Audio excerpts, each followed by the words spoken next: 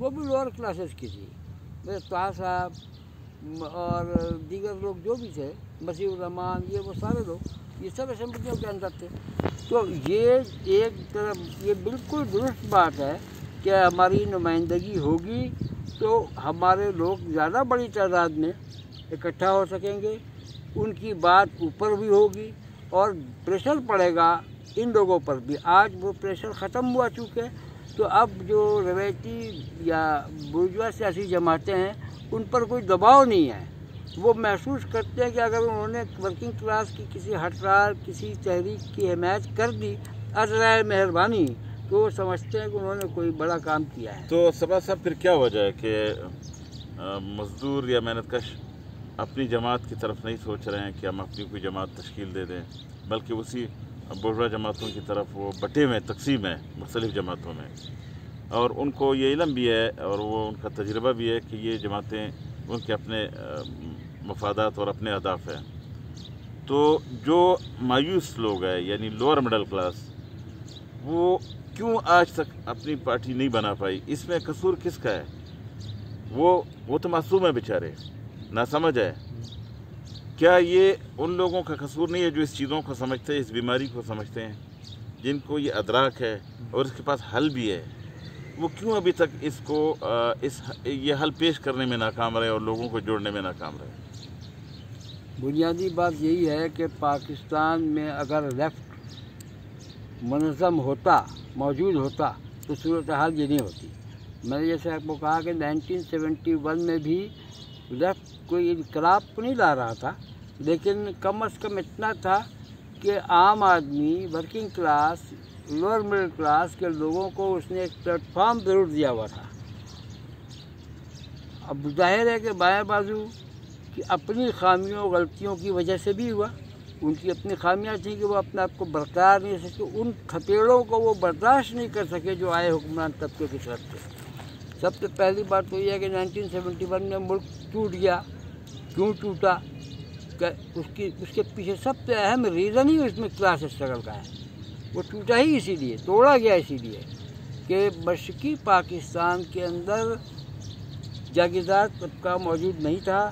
مشرقی پاکستان کی پالیٹکس میں سارے لوور مڈل کلاس یا لوور کلاسز کے لوگ تھے ان کا، اور اسی لیے بائیں بازو کا رجحان وہاں مضبوط تھا. انہی کا اثر ہوتا تھا مغربی پاکستان کے اوپر بھی. وہ اسی چیز کو نہ ہندوستان مغربی بنگال میں لیفٹ کی بڑھتی ہوئی موومنٹ کو برداشت کر سکتا تھا، نہ پاکستان کے حکمران مشرقی پاکستان میں بڑھتے ہوئے بائیں بازو کو برداشت کر سکتے تھے. لہذا دونوں نے مل جل کر سازش کر کے دو لخت کر دیا ملک کو، اور وہاں بھی انہوں نے اس کا فائدہ دونوں حکمرانوں نے اٹھایا بہت پوری طریقے سے. یعنی مغربی بنگال میں فوراً جو نکسلائٹ لیڈرز تھے ان کو پھانسی دے دی گئی اسی وقت، اور اسی طرح مشرقی پاکستان میں بھی پیچھے گیا لیفٹ، اور یہاں اس کے جو اثرات تھے وہ راستہ ہی بند کر دیا گیا جہاں سے وہ رجحان آتا تھا.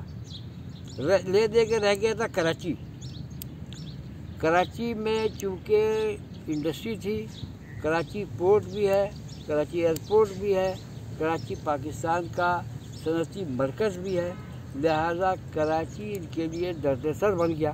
مشرقی پاکستان کے جانے کے بعد انہوں نے اس چیز کو نمٹنے کے لیے کراچی کو ڈی پولیٹیسائز کیا. باقاعدہ منصوبہ بندی کے تحت کراچی کے نوجوانوں کو اور محنت کشوں کو، جن کا بڑا مضبوط اتحاد تھا، اس اتحاد کو توڑ دیا، چاہے وہ نسلی بنیادوں پر یا جس طرح کر کے بھی.